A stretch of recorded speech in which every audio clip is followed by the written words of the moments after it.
भाई लोग, इथियोपिया जनजाति की यंग लड़कियां सुंदरता दिखाने के लिए अपने नीचे वाले होंठ को छेद कर बहुत बड़ा करवाती हैं। क्या सिर्फ एक प्याला डालने के लिए ऐसा होता है? आज हम न सिर्फ दुनिया भर के अजीब सुंदरता के रहस्यों को देखेंगे, बल्कि उन लोगों को भी देखेंगे जिनके पास कुछ खास समस्याएं हैं जो उन्हें खूबसूरत बनाती हैं। पेश है दुनिया के सबसे अनोखे दिखने वाले लोग।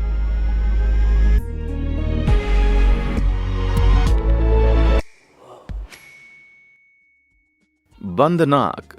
नाक वैसे तो हम सबके पास होती है, पर मेरे पास नहीं है। बात यह है कि वेस्टर्न देशों की लड़कियों के लिए जितनी छोटी नाक हो उतना अच्छा, लेकिन भारत की अपतानी जनजाति की लड़कियों को बड़ी नाक ज्यादा पसंद है।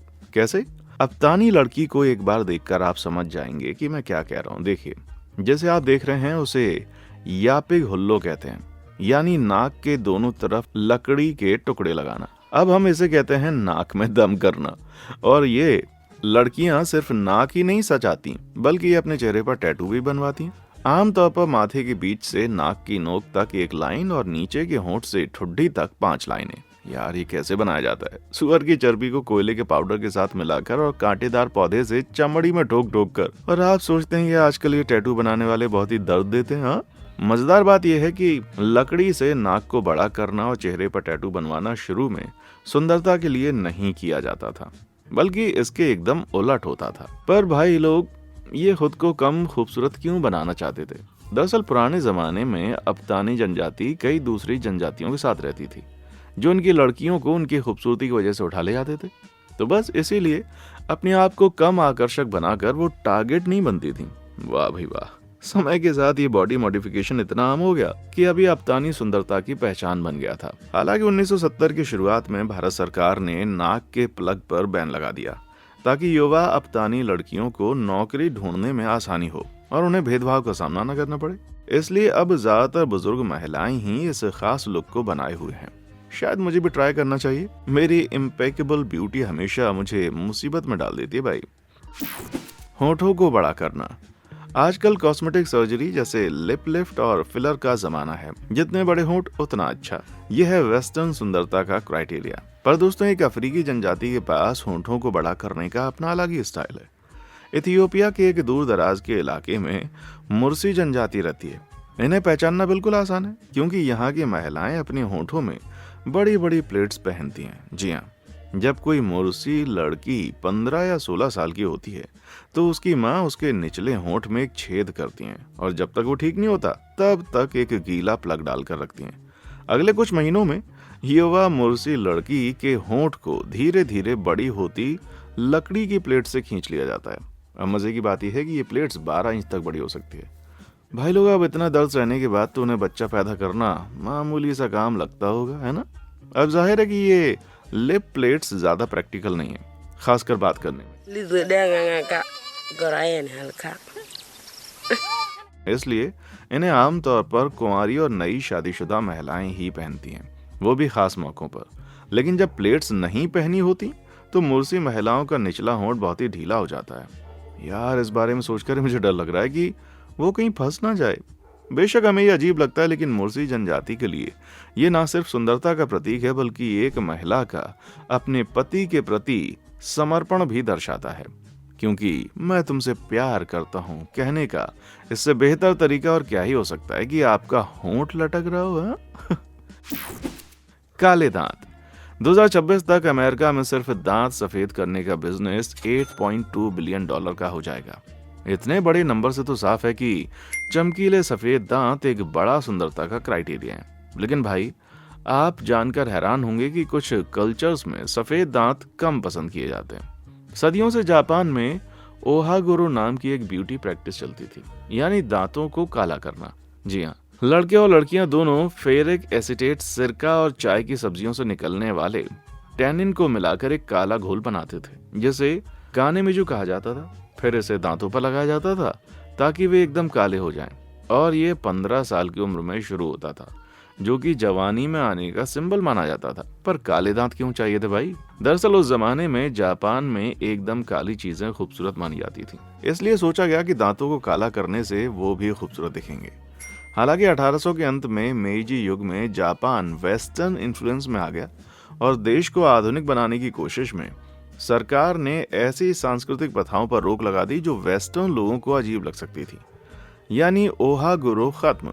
हालांकि ये दुखद है कि उस समय की जापानी सरकार को इस सांस्कृतिक विशेषता पर शर्म आती थी।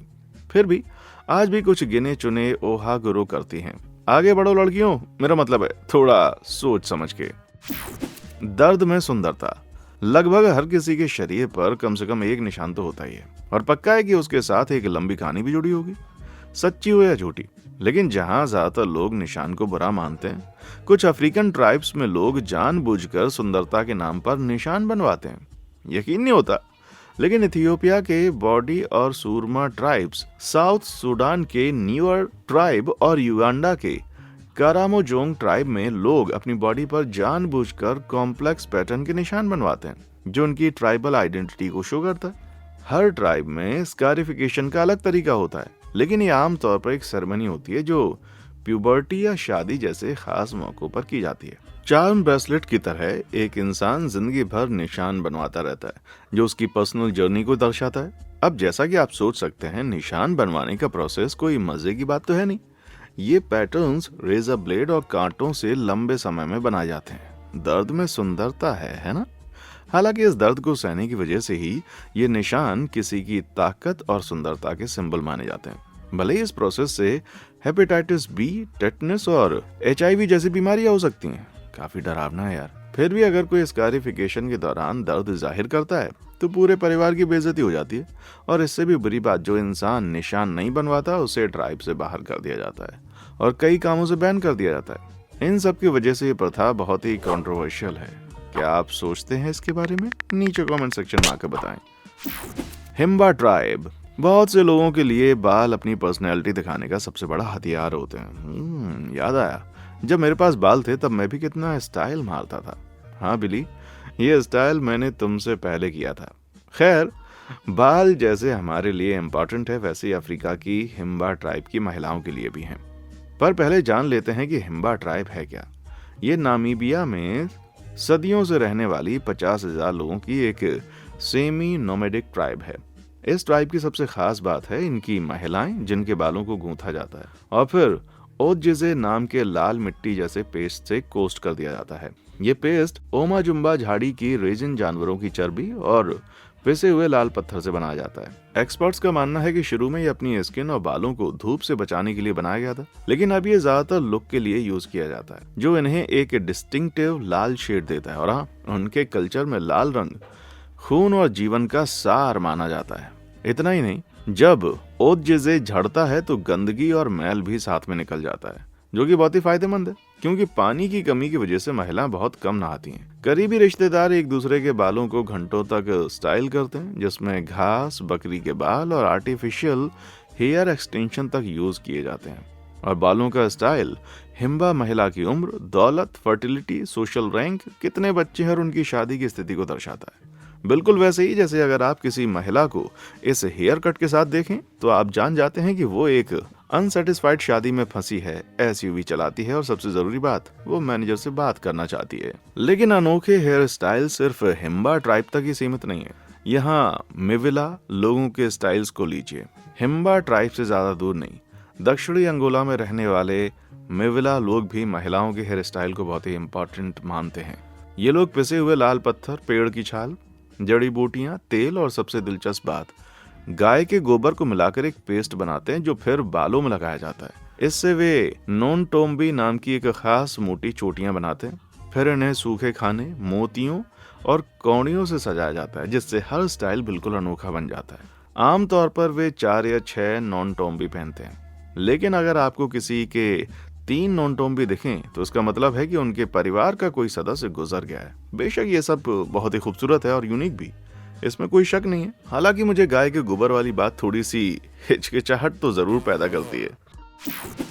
कम लटकने वाले कान। कान लटकने का फैशन पश्चिम में 2010 की शुरुआत में बहुत ज्यादा ट्रेंड में था।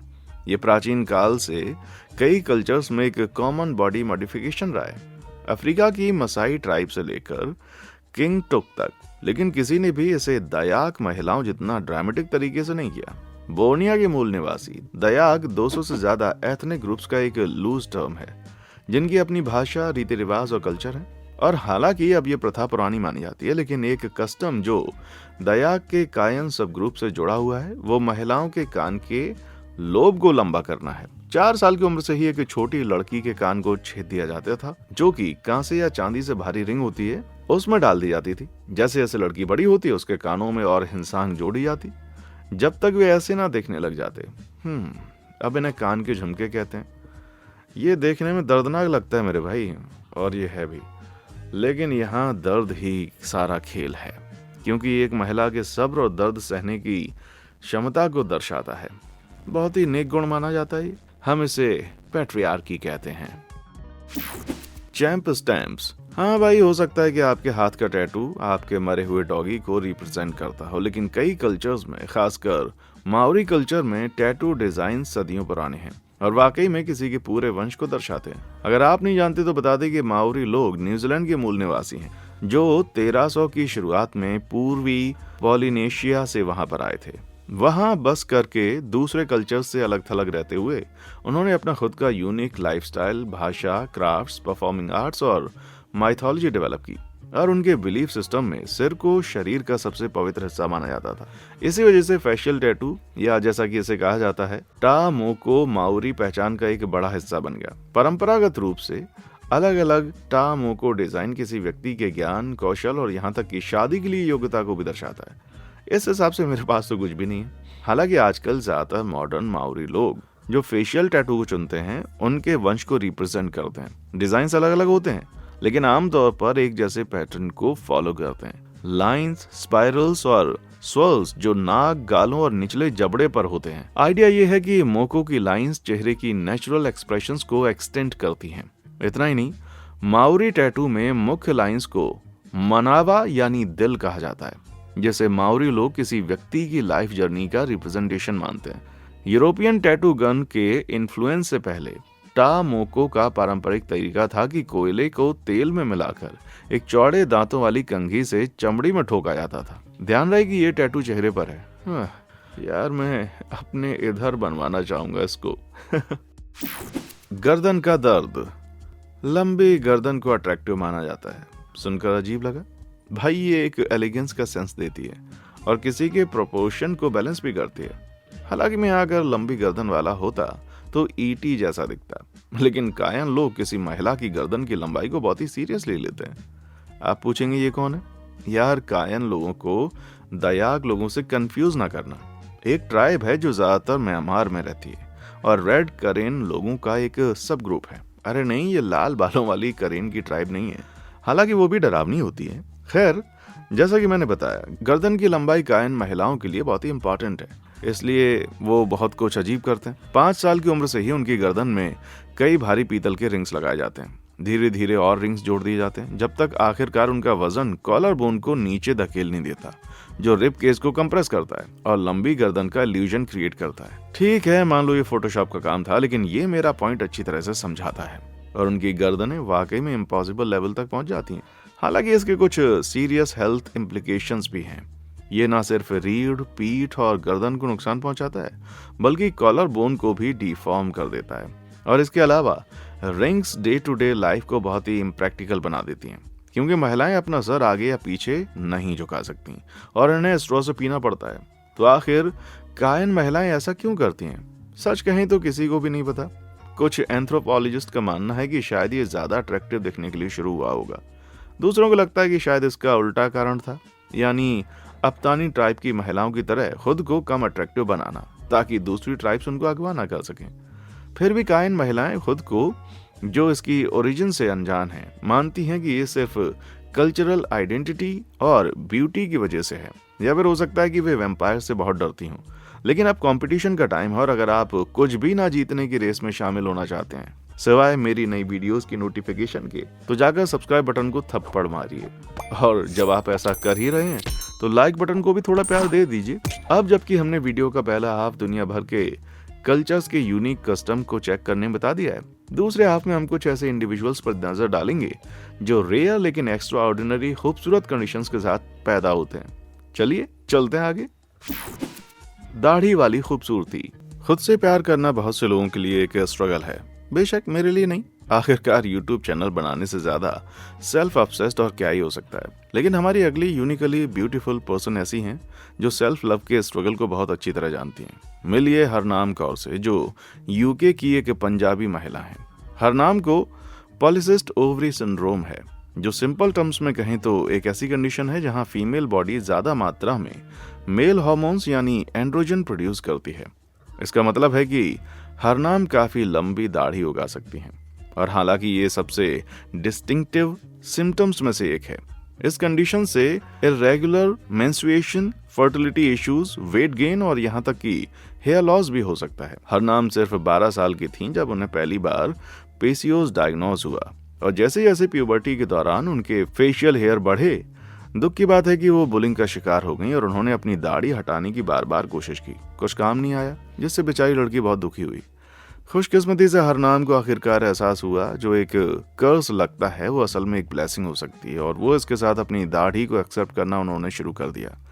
वास्तव में अब वो बॉडी पॉजिटिव को प्रमोट करके अपनी रोजी रोटी कमाती हैं। दोस्तों, हरनाम इंटरनेट पे वेव्स बना रही हैं, क्योंकि ना सिर्फ वे 2016 में लंदन फैशन वीक में रैंप वॉक करने वाली पहली दाढ़ी वाली महिला बनी, बल्कि उनके नाम फुल दाढ़ी वाली सबसे युवा महिला का वर्ल्ड रिकॉर्ड भी है। मजेदार बात यह है कि मैं अभी भी गारंटी के साथ कह सकता हूँ कि कुछ पैथेटिक गाइज अभी भी उनके साथ डिस्क्रिमिनेट करेंगे, जबकि उनके खुद के चेहरे पर प्री प्यूबर्टी बॉय जैसे बाल हैं।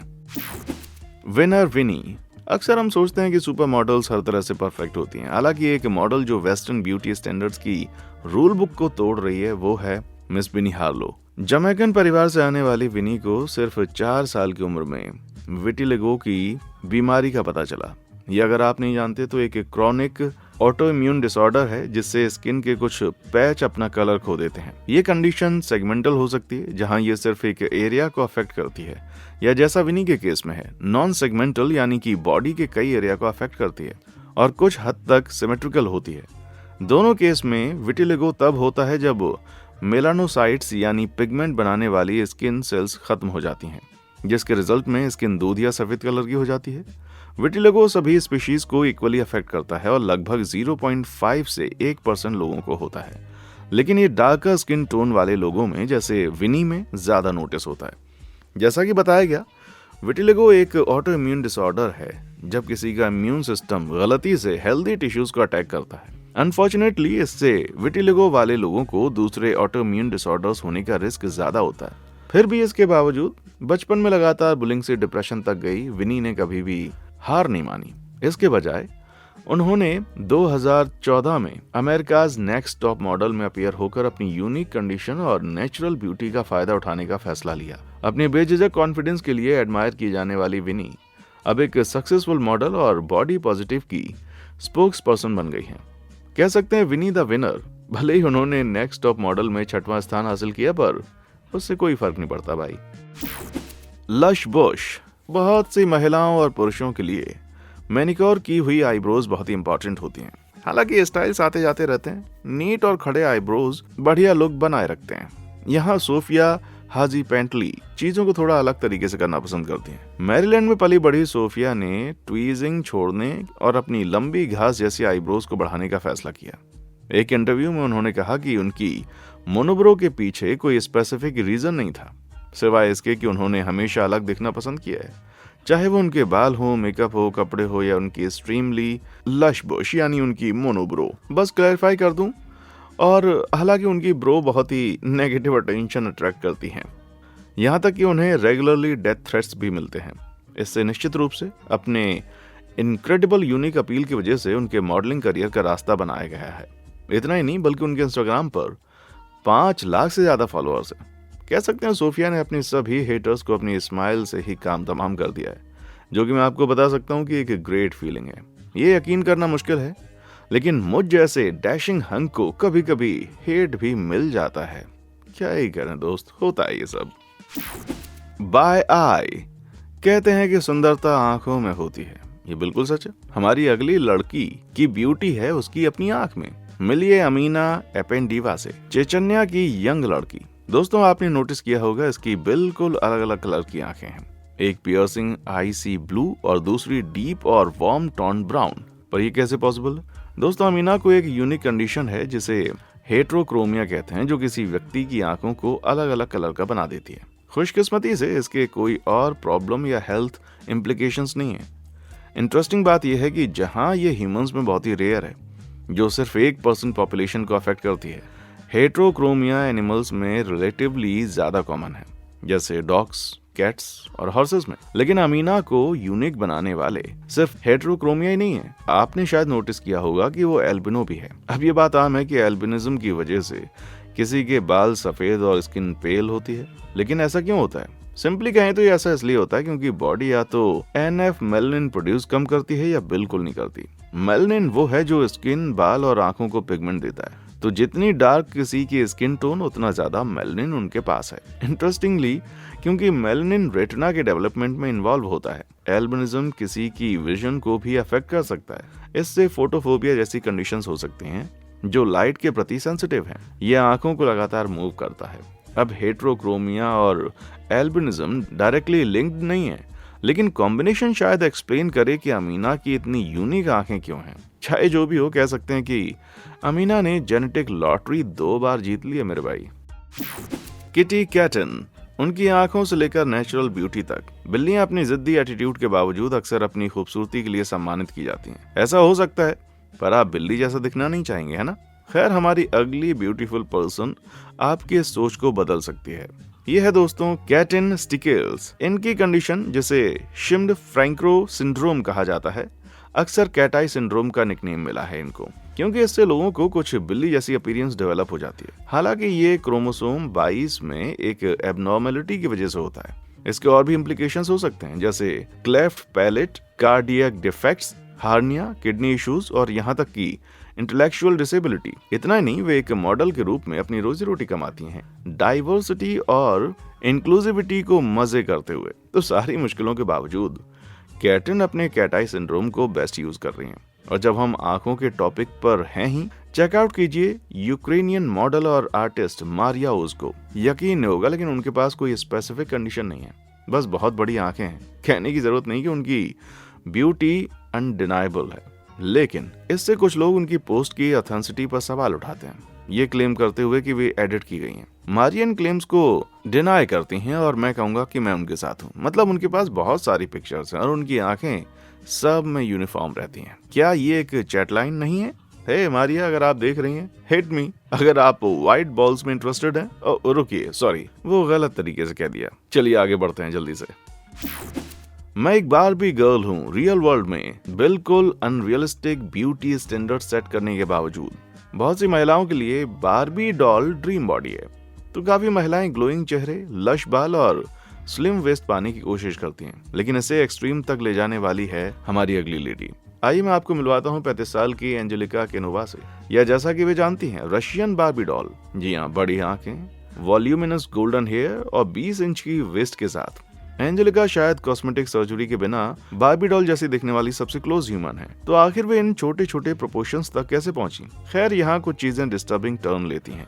बर्थ से ही उनकी माँ नतालिया ने एंजेलिका को एक डॉल की तरह ट्रीट किया और ड्रेस किया, साथ ही पैसों से खरीदे जा सकने वाले बेस्ट टॉयज और एजुकेशन से स्पॉइल भी किया। लेकिन ये सारी लग्जरी एंजेलिका की फ्रीडम की बहुत बड़ी कीमत दे के आई है। अपनी माँ के स्ट्रिक्ट रूल के तहत एंजेलिका को न सिर्फ अपने प्रोपोर्शंस मेंटेन करने के लिए हफ्ते में 5 बार 3 घंटे ट्रेनिंग करनी पड़ती है, बल्कि वे अपनी माँ की परमिशन के बिना कपड़े भी नहीं खरीद सकती, या यहाँ तक कि माँ की मौजूदगी के बिना डेट पर भी नहीं जा सकती। मतलब एक मिडिल एज्ड रशियन महिला द्वारा इंटरसेप्ट किए गए कैंडल डिनर से ज्यादा रोमांटिक और क्या ही हो सकता है। एंजेलिका की इमेज और पूरी लाइफ उनकी माँ द्वारा कंप्लीटली मैन्युफैक्चर्ड है, जिससे वो मैच्योर और रियल वर्ल्ड के लिए अनप्रिपेयर्ड हैं। फिर भी वो उम्मीद करती हैं कि एक दिन फ्री होकर एक इंडिपेंडेंट लाइफ स्टार्ट कर सकें। वैसे ब्यूटी की खोज से ज्यादा जिंदगी में और भी बहुत कुछ है। और दोस्तों, आज के लिए मेरी तरफ से बस इतना ही। कमेंट सेक्शन में आकर बताइए किसकी ब्यूटी ने आपको सबसे ज्यादा चौंका दिया। और हाँ, देखने के लिए शुक्रिया।